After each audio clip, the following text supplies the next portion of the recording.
All right, so let's start for chapter 6, section 3, which is one of the very important section in this chapter, which is about the alternating current circuit. How do we use the alternating current in a resistor, in a capacitor, in an inductor, or different combination of these devices, which can be series combination or parallel combinations. We are going to define this all these things in this section.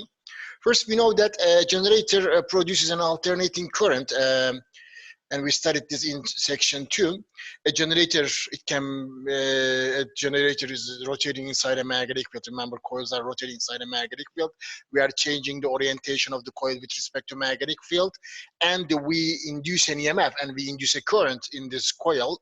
And this EMF and this current was changing as a sine graph. It was a sinusoidal variation of EMF. So it was E is equal to E max sine omega t, or I is equal to I max sine omega t. Here E max was given by a equation which is Bound BAN omega. So we can calculate what is the maximum EMF for this generator too.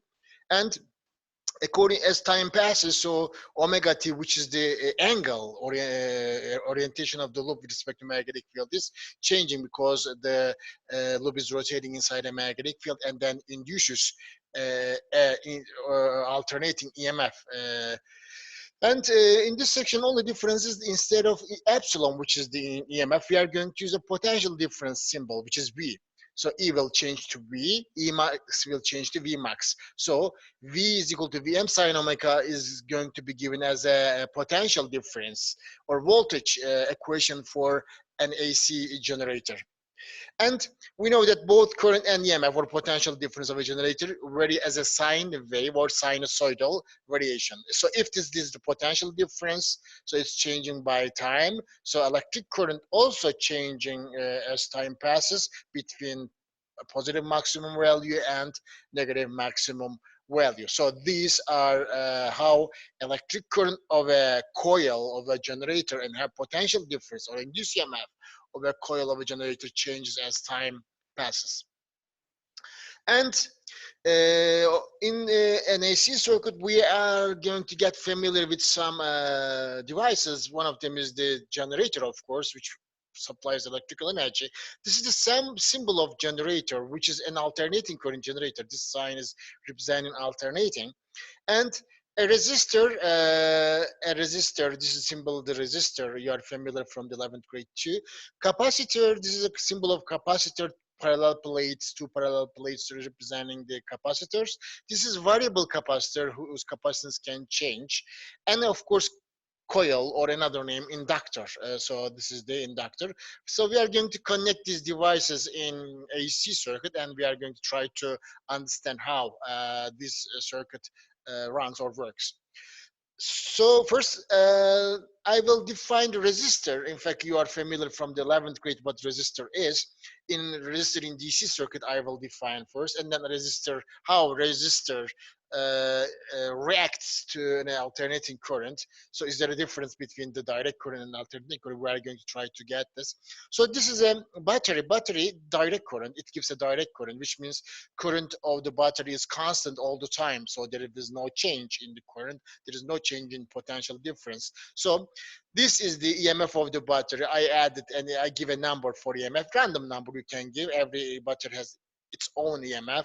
So this battery has an EMF of 15 volt, and it's connected to a resistor which is 3 ohm.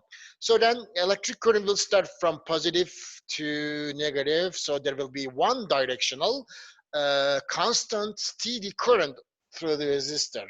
So electric current flows in one direction through the resistor in DC circuit, and collision of the moving charges with atoms results in resistance. So cause of this resistance is what?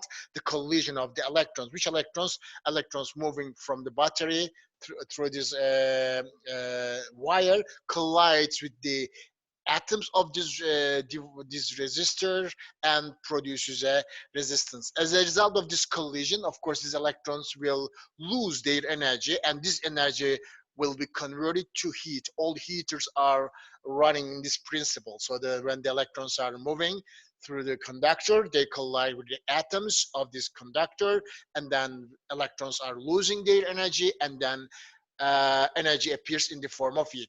So in AC circuit, if you connect the same resistor to an AC generator.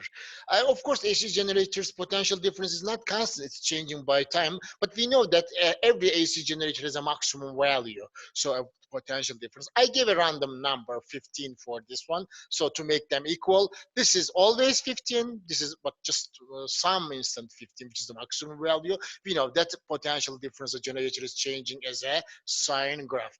So in for electric current flows back and forth through the resistor, because remember, electric current direction, the potential difference direction are changing: positive, negative, positive, negative, positive, negative, positive, negative, positive, negative, positive, negative. So this positive, negative representing that clockwise, counterclockwise. If positive, you say clockwise, negative must be counterclockwise. So then that's why uh, electric current on the resistor is flowing back and forth through the resistor. It's not one directional.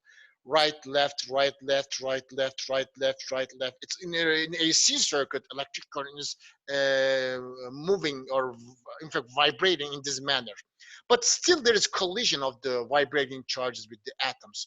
In DC, charges are moving in one direction, so starting from negative terminal to the positive, moving to the positive. But here, it's not like the charges are vibrating in AC circuit. So colliding, of course, still they are colliding with the atoms of this resistor. And then if because of this collision, of course, this charge still loses some energy, and this energy appears in the form of heat. That's why you can also use AC current for heater. So remember, there are so many heaters in our school. So all these heaters are working with AC current, and then why we get the heat from this heater, energy from this heater, because electrons are still vibrating with the atoms of the resistor. But only difference is what? In resistor, electrons are moving in one direction, one directional, but here electrons are vibrating but still colliding with atoms.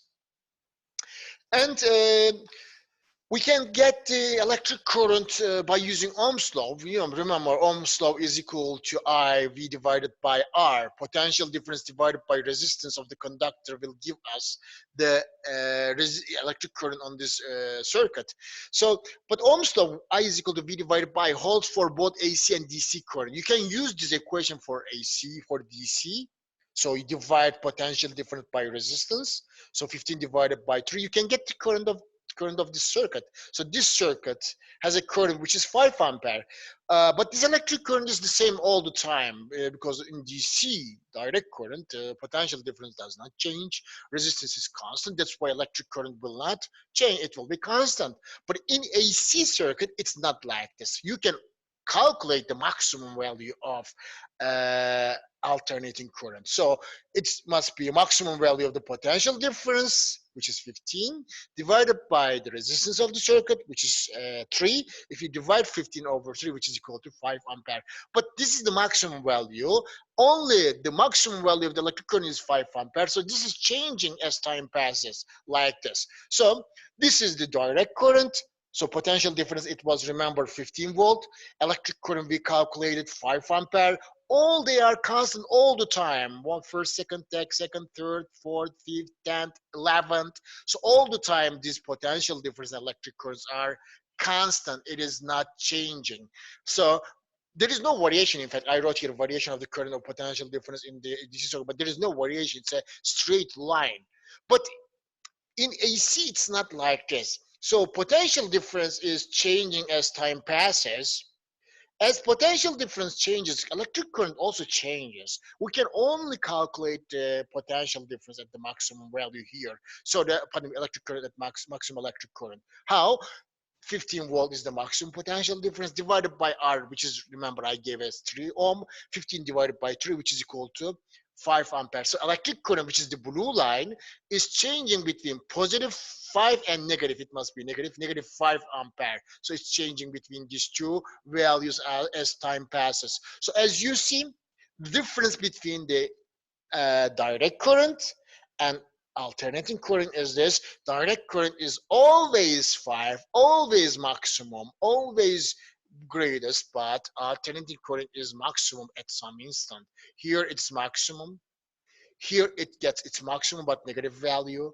Here is the maximum but positive value. Here is the maximum negative value. But only some instance here, here, here, here, and here. The alternate current is maximum, but direct current is not like this. It's constant maximum, same here, same here, same here, same here, all the time. So direct current is the same value. It's always 5 ampere. This is only 5 ampere at some instance.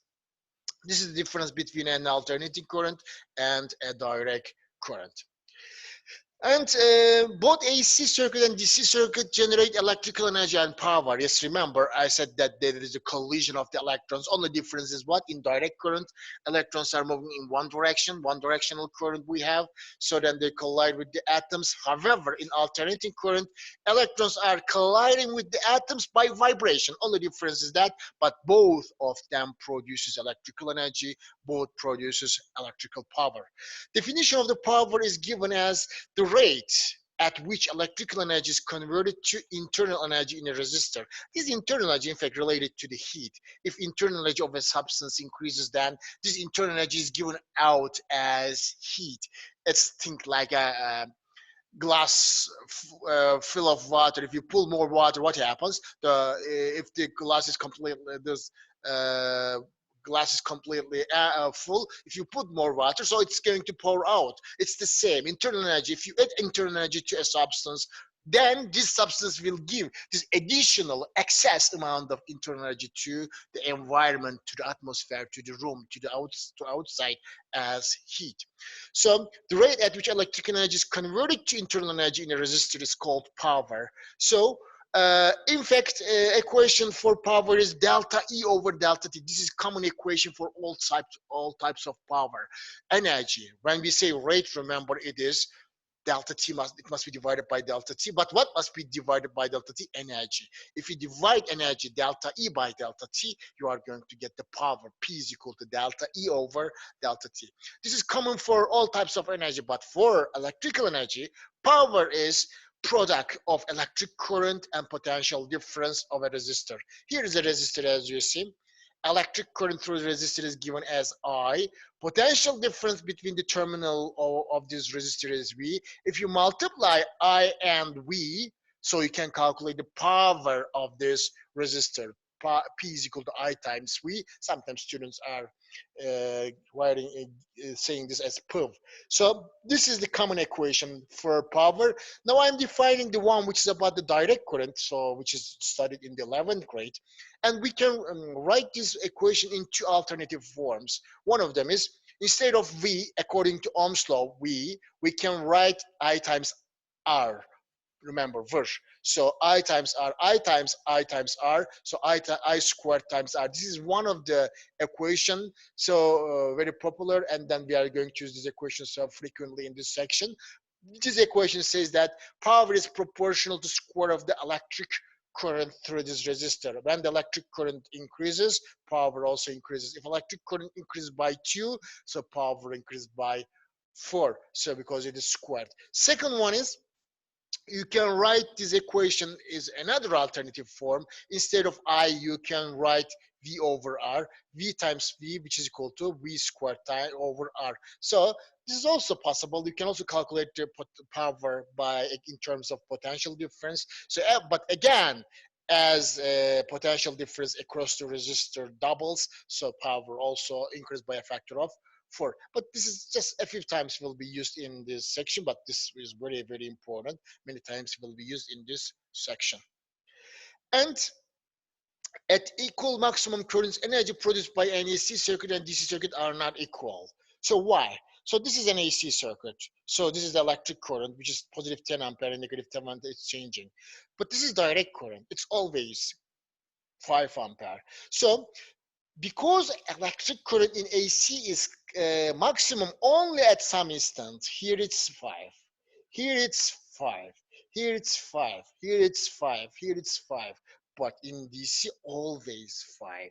For that reason, power of AC always less than power of DC when their maximum currents are equal, 5 and 5, 10 and 10, 20 or 20. So if you give same number for them, so AC will dissipate less energy than DC. So power dissipated in AC circuit is less than the power dissipated by DC circuit because current is maximum at all instants for a DC, but current is maximum only at some instance, T1, T3, T5, T7, T, but all others are less than 5. So power dissipated in a DC circuit with a steady current of Im is, remember, I just told you that it is I squared times R. This is normally, this equation belongs to the direct current. In the 11th grade, you studied on the direct current. So I squared times R belongs to direct current.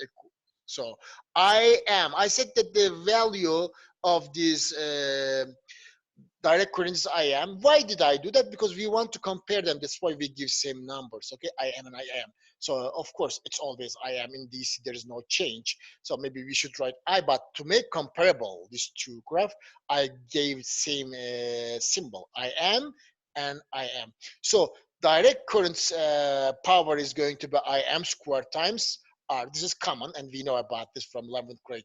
But AC does not have equal power as DC because AC is constant at only some instance, but how much less? So power dissipated by an AC current is with a maximum value of Im.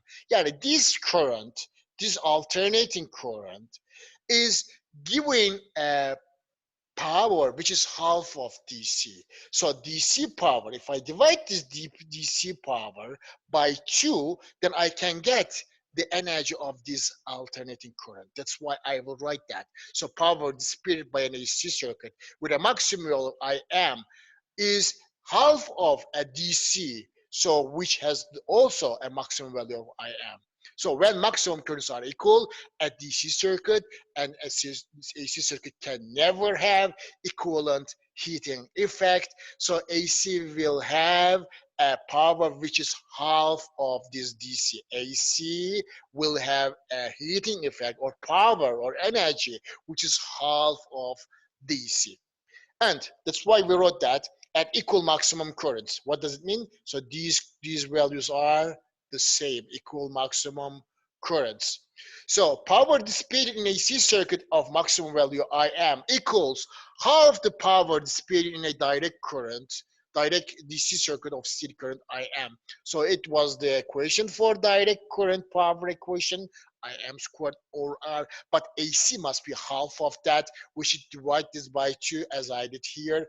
Power of AC is going to be Im squared over R divided by 2. Yani power of this current is going to be given as this equation, which is Im squared R divided by 2. This is the equation for calculating power of an AC circuit.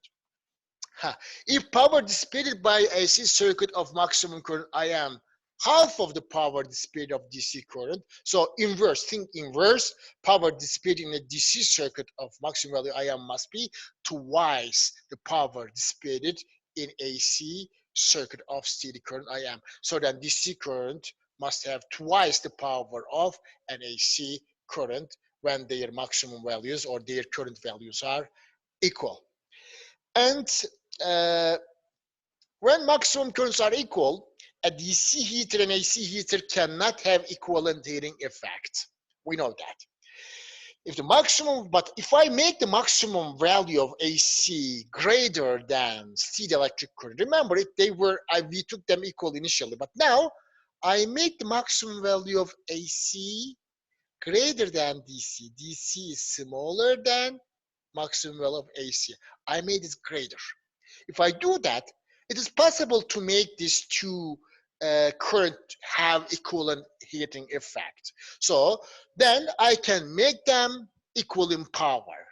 So then this current, this DC, And this AC can have equivalent heating effect because I made this alternating current maximum value greater than the current value of DC. IM of AC circuit is increased so that both AC and DC and AC circuit now have equivalent heating effects and they have equal powers right now, because I made them equal. Their currents are not equal. So I made I am greater than IDC so that I can make them equal. So it's now possible to write an equation that relates ADC and IM. So I make this greater than IDC, but how many times greater? So I will get now it by making the powers equal. We make their powers are equal.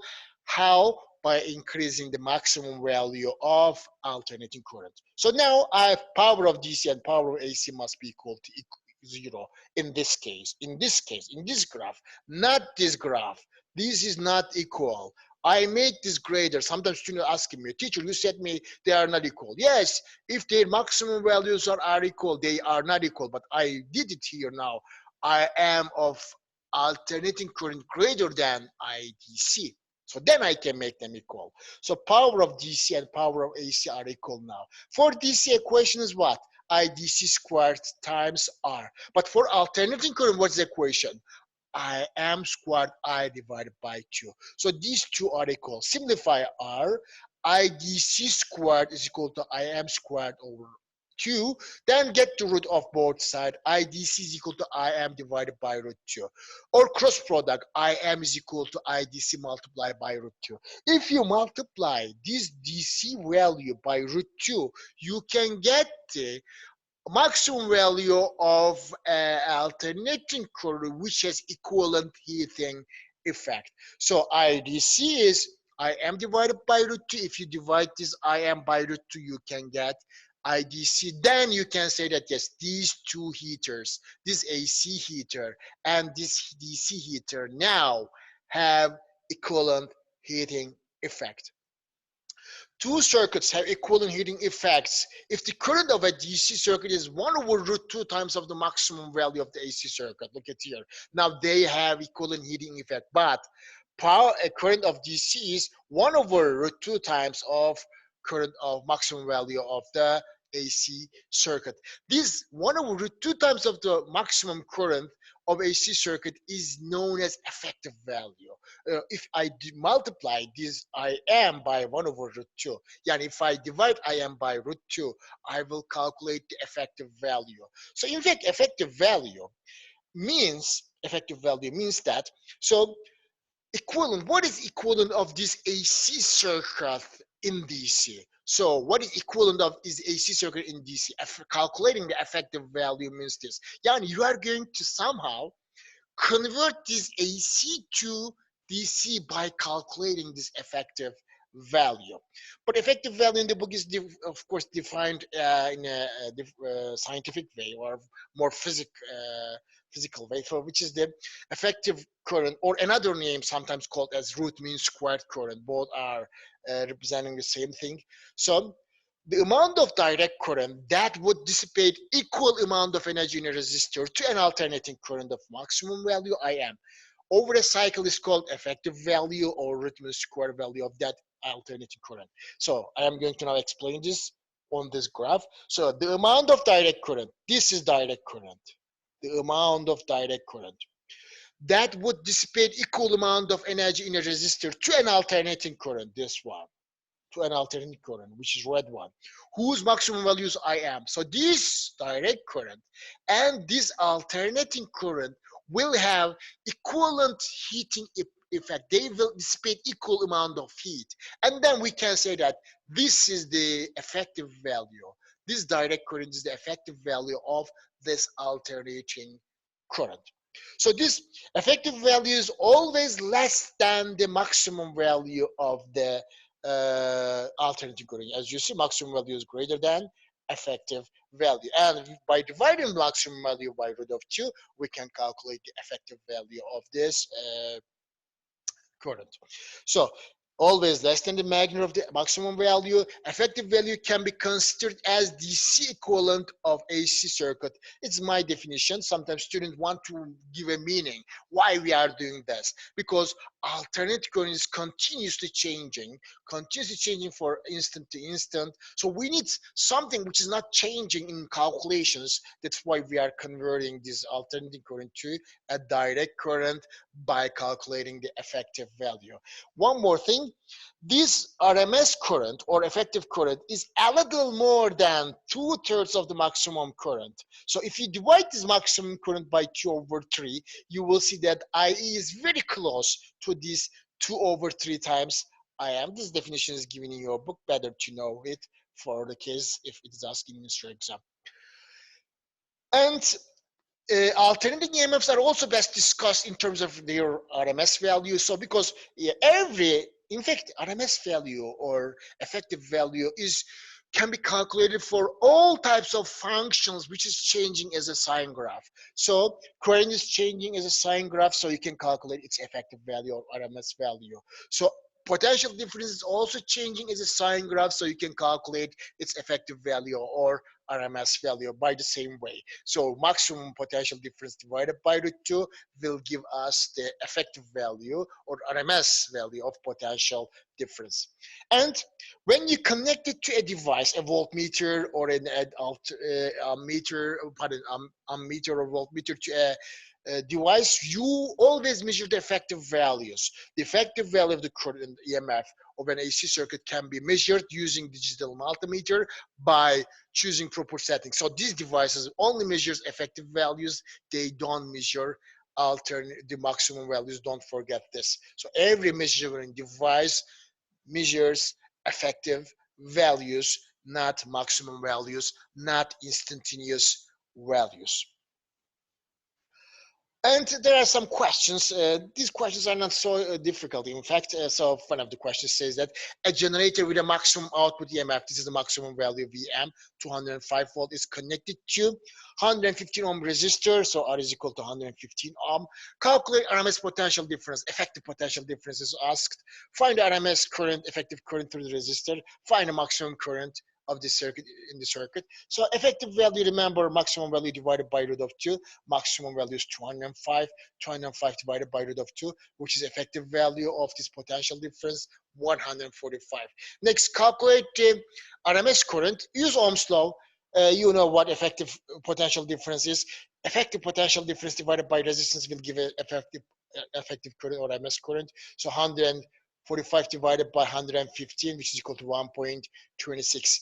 To calculate the maximum current, multiply effective current by root of 2 so that you can get the maximum value. So 1.26 multiplied by root of 2, which is equal to 1.78. So as we said, the effective value problems are not so hard, so they are very easy. You can easily calculate them.